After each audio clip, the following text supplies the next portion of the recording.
semoga pelajaran kita hari ini bisa menjadi ilmu yang barokah dan manfaat. Amin. Al-Fatihah. Sekarang Ibu absen dulu ya. Ya, Bu.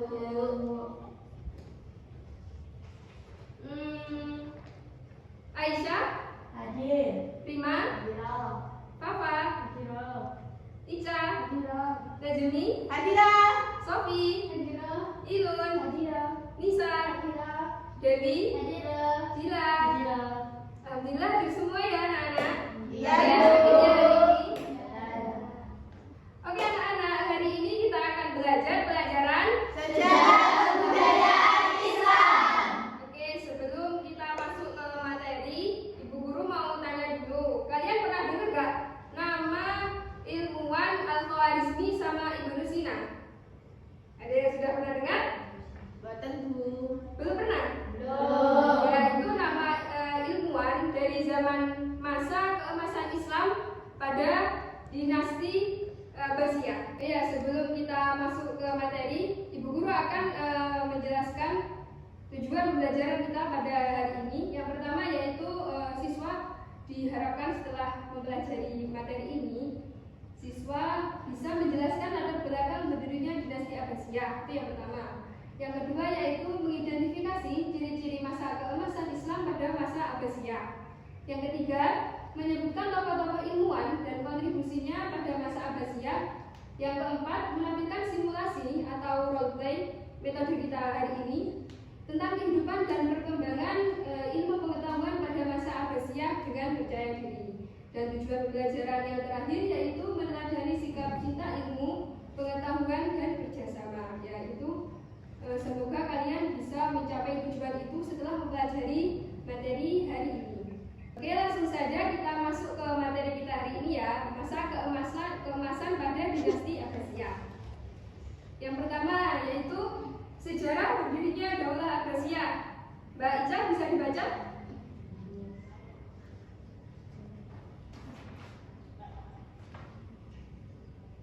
Sejarah berdirinya Daulah Abbasiyah. Sejarah terbentuknya Daulah Abbasiyah tidak dapat terlepas dari perjalanan sejarah Daulah Umayyah. Pada awal bentuknya, Daulah Umayyah mengalami masa kejayaan.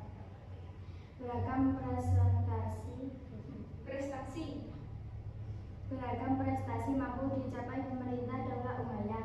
Keadaan ini berlangsung hingga masa pemerintah Khalifah Al-Walid bin Abdul Malik.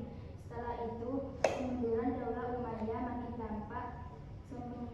Sepeninggal Khalifah Hisham bin Abdul Malik, kemunduran itu semakin tampak. Kekacauan terjadi di mana-mana.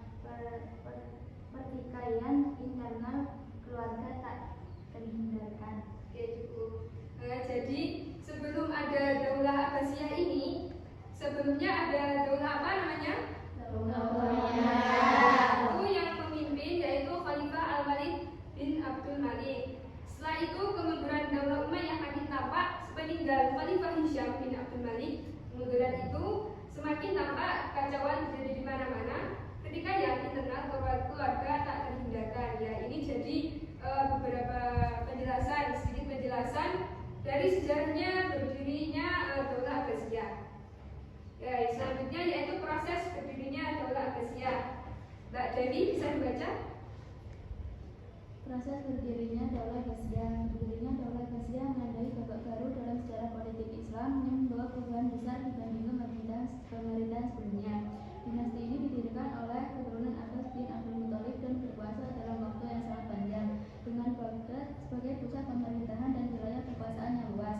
Proses berdirinya Daulah Abbasiyah berlangsung melalui perjuangan panjang keluarga Bani Abbas, dimulai dari Ali bin Abdullah, dilanjutkan oleh Muhammad bin Ali dan Ibrahim bin Muhammad, hingga akhirnya berhasil diwujudkan oleh Abu Abbas As-Saffah dan Abu Ja'far Al-Mansur dengan dukungan Abu Muslim Al-Khurasani. Kejatuhan Daulah Umayyah yang ditandai dengan wafatnya Khalifah Marwan bin Muhammad menjadi titik akhir dinasti lama dan sekaligus awal berdirinya Daulah Abbasiyah sebagai kekuatan politik baru dalam dunia Islam. Ya, yang kedua ini yaitu proses berdirinya Daulah Abbasiyah. Yang mendirikan namanya siapa? Keturunan Abbas bin Abdul Muthalib. Ya, benar. Itu pada masa dinasti Abbasiyah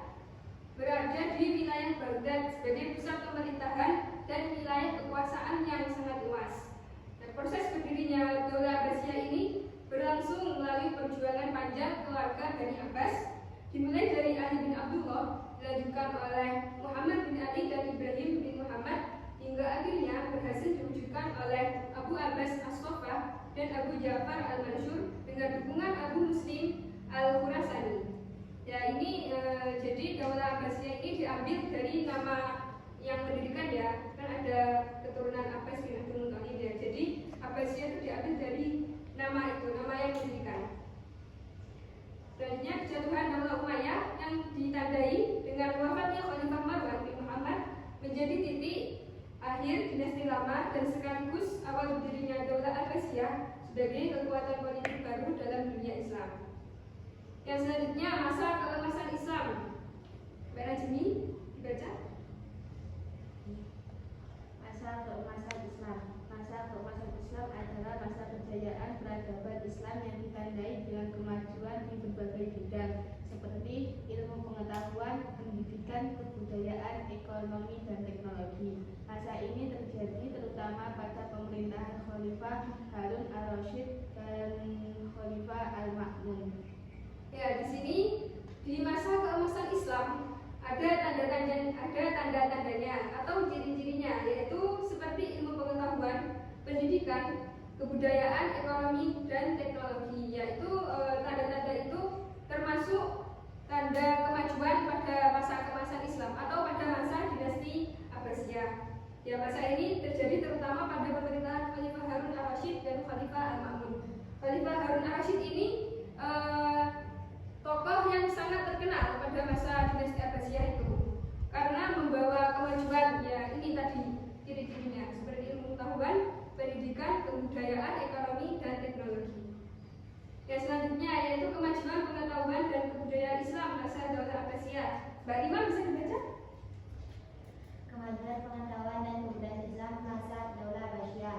Pada awal pemerintahan Daulah Abbasiyah memiliki khalifah-khalifah yang memiliki perhatian besar terhadap pengembangan ilmu pengetahuan seperti Khalifah Abu Ja'far al-Mansur, dikenal sebagai seorang khalifah yang cinta ilmu pengetahuan sehingga harta dan kekuasaannya dimanfaatkan untuk pengembangan dan kemajuan ilmu pengetahuan.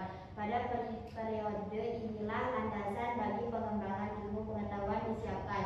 Khalifah Abu Ja'far al-Mansur secara langsung meminta kepada para ilmuwan untuk secara serius mengembangkan pengetahuan yang dimilikinya untuk kemaslahatan umat manusia. Kerjasama yang apik antara ilmu dan pemerintah melahirkan para ilmuwan muslim dari berbagai disiplin ilmu pengetahuan, kedokteran, filsafat, kimia, botani, astronomi, matematika, dan lain-lain. Terdapat beberapa faktor yang menyebabkan ilmu pengetahuan berkembang dengan pesat. Ya, ini yang kemajuan pengetahuan dan kebudayaan Islam pada masa Daulah Abbasiyah, yaitu salah satu tanda masa keemasan Islam pada dinasti Abbasiyah. Ya, ini dikenal sebagai seorang khalifah yang cinta ilmu pengetahuan, yaitu Khalifah Abu Ja'far al-Mansur, sehingga harta dan kekuasaannya dimanfaatkan untuk pengembangan dan kemajuan ilmu pengetahuan. Ini ilmuwan ini sungguh cinta sekali dengan ilmu dan sampai-sampai kekuasaannya dan hartanya dimanfaatkan untuk mengembangkan dan mengembangkan kemajuan ilmu pengetahuan. Pada periode inilah landasan perkembangan ilmu pengetahuan disiapkan. Khalifah Abu Ja'far al-Mansur secara langsung meminta kepada para ilmuwan untuk secara serius mengembangkan pengetahuan yang dimilikinya untuk kemaslahatan umat manusia. Jadi Khalifah Abu Ja'far al-Mansur ini meminta tolong kepada ilmuwan seperti untuk mengajarkan ilmu kepada orang-orang, kepada umat manusia agar ilmunya semakin berkembang, ilmu pengetahuan semakin berkembang. Kerjasama yang apik antara ilmuwan dan pemerintah melahirkan para ilmuwan muslim dari berbagai disiplin ilmu pengetahuan, kedokteran, filsafat, kimia, botani, astronomi, matematika, dan lain-lain. Jadi setelah antara Abu Ja'far al-Mansur dan para ilmuwan bekerja sama, setelah itu langsung ada orang-orang yang mengembangkan ilmunya. Bisa ada yang menjadi dokter, ada yang menjadi ahli filsafat, ada yang menjadi ahli kimia dan ahli matematika, dan yang lain-lain.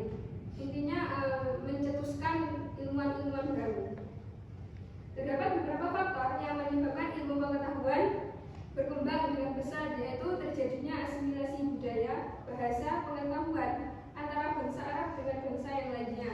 Yang kedua yaitu gerakan penerjemahan berbagai ilmu pengetahuan dari bahasa asalnya ke bahasa Arab berlangsung sejak Khalifah Abu Ja'far al-Mansur hingga Khalifah Harun ar-Rasyid. Yang ketiga yaitu pendirian pusat studi dan kajian yang diberi nama Baitul Hikmah. Ini Baitul Hikmah ini seperti madrasah atau seperti sekolahan. Maksudnya untuk tempat menimba ilmu, menuntut ilmu. Tempat ini bukan saja hanya menjadi pusat studi orang-orang di wilayah Baghdad, tapi hampir dari seluruh penjuru dunia. Jadi di wilayah Baghdad itu terdapat Baitul Hikmah untuk orang-orang menimba ilmu atau menuntut ilmu. Dan yang menuntut ilmu itu bukan dari daerah situ saja, tapi dari seluruh penjuru dunia. Yang keempat yaitu pembentukan Majelis Munadharah pada masa Khalifah Abdullah Al-Ma'mun menjadi pusat kajian yang mengupas segala persoalan hukum keagamaan, seperti kajian agama atau pengajian-pengajian agama seperti itu ya, seperti majelisnya Mus'idam itu ya, ini lebih kayak seperti itu. Yang nomor 4 itu. Yang selanjutnya yaitu pusat peradaban Islam atau Baitul Hikmah. Mbak Fafa bisa dibaca? Pusat peradaban Islam atau Baitul Hikmah. Baitul Mal adalah lembaga keuangan pada masa pemerintah Islam yang berfungsi sebagai tempat pengelolaan harta negara. Baitul Mal mengelola pemasukan seperti zakat, infak, sedekah, jizyah, dan haraj. Dana tersebut digunakan untuk kepentingan umat seperti membantu fakir miskin, membiayai pendidikan, pembangunan fasilitas umum, serta kesejahteraan masyarakat.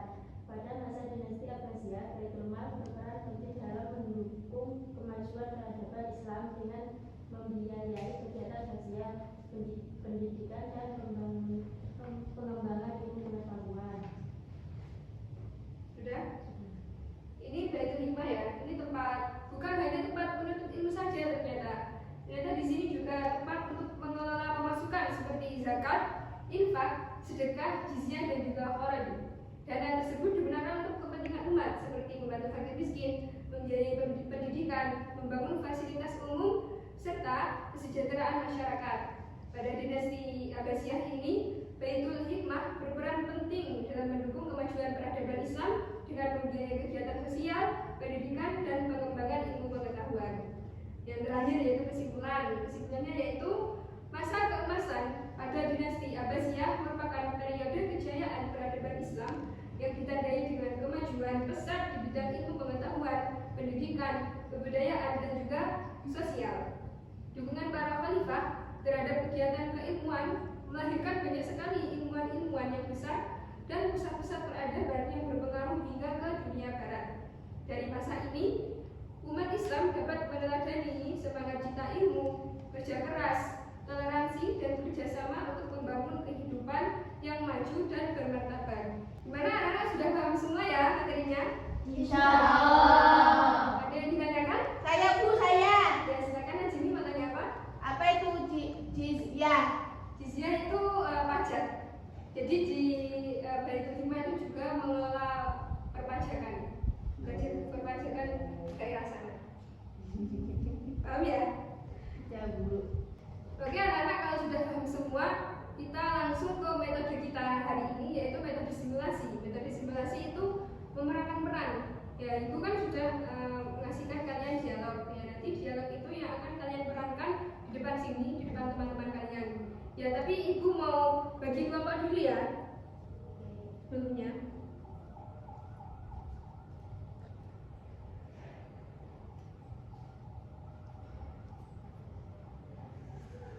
Ya, itu kan ada nama-nama daerah ya. Itu ada yang namanya ibu kota, ada juga yang namanya provinsinya. Yang namanya provinsi, angkat tangan. Saya. Yang provinsinya Jawa Timur, Jawa Tengah, Jawa Barat, Bali, sama Papua. Angkat tangan. Itu 2, 3, 4, 5. Oke. Yang sisanya berarti yang ibu kota ya. Jadi kalian seumpama Jawa Timur kan ibu kotanya apa? Ya, berarti itu kelompoknya, pasangannya kalian. Ada yang nggak tahu nama ibu kotanya? Bisa tanya ke ibu. Sekarang silahkan berkumpul sama pasangannya masing-masing. Teman-teman. Sudah Bu, sudah ya. Sekarang ibu mau yang ibu kotanya yang akan memerankan peran di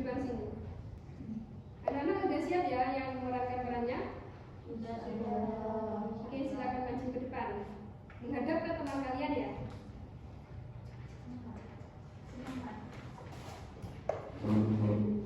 Oke, bisa dimulai.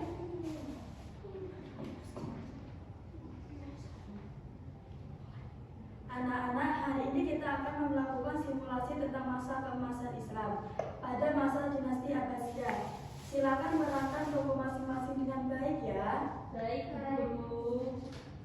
Assalamualaikum. Aku adalah Khalifah Al-Rashid, pemimpin dinasti Abbasiyah. Pada masa pemerintahanku, ilmu pengetahuan sangat kami junjung tinggi. Waalaikumsalam, wahai Khalifah. Mengapa ilmu pengetahuan begitu penting pada masa itu? Karena dengan ilmu, umat Islam dapat maju dan memberi manfaat bagi dunia. Oleh sebab itu, kami mendirikan Baitul Hikmah sebagai pusat ilmu pengetahuan. Benar sekali, wahai Khalifah. Saya Al-Fatih bin seorang ilmuwan di bidang matematika. Di Baitul Hikmah kami mengembangkan ilmu aljabar dan menerjemahkan dalam buku dari berbagai bangsa. Luar biasa.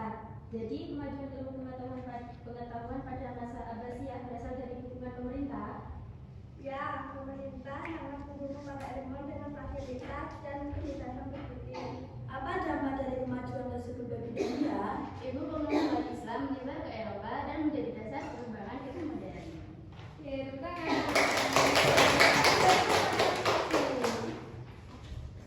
Oke, dari simulasi ini bisa kita ambil kesimpulannya, yaitu simulasi ini menunjukkan bahwa masa keemasan pada dinasti Abbasiyah itu ditandai dengan kemajuan ilmu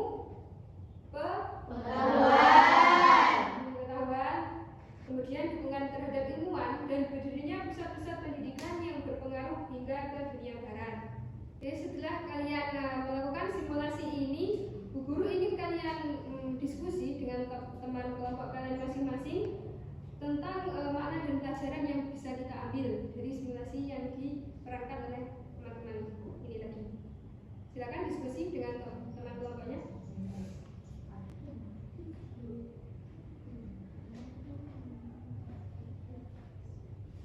Gimana, sudah diskusinya? Sudah. Bisa disampaikan bagaimana diskusinya? Perwakilan ya? Diskusi kelompok kami. Masa keemasan Islam mengajarkan pentingnya cinta ilmu, kerjasama, toleransi, dan pemanfaatan ilmu untuk kemaslahatan umat. Oke, ada lagi? Peserta didik, kita sebagai pelajar harus meneladani semangat belajar para ilmuwan seperti Al-Khwarizmi yang rajin, tekun, dan tidak mudah menyerah. Oke, jadi nilai-nilai keteladanan yang dapat kita ambil dari cerita masa keemasan dinasti Abbasiyah, yaitu yang pertama cinta ilmu, yang kedua yaitu kerja keras dan semangat belajar, yang ketiga toleransi dan keterbukaan, yang keempat kerjasama dan gotong royong, yang terakhir pemanfaatan ilmu untuk kemaslahatan umat. Jadi setelah kalian belajar ini, semoga kalian semakin cinta ilmu dan juga semangat untuk belajar setelah mempelajari materi ini ya, dan juga toleransi terhadap sesama teman, sesama manusia, ataupun kalau punya teman beda agama juga harus toleransi.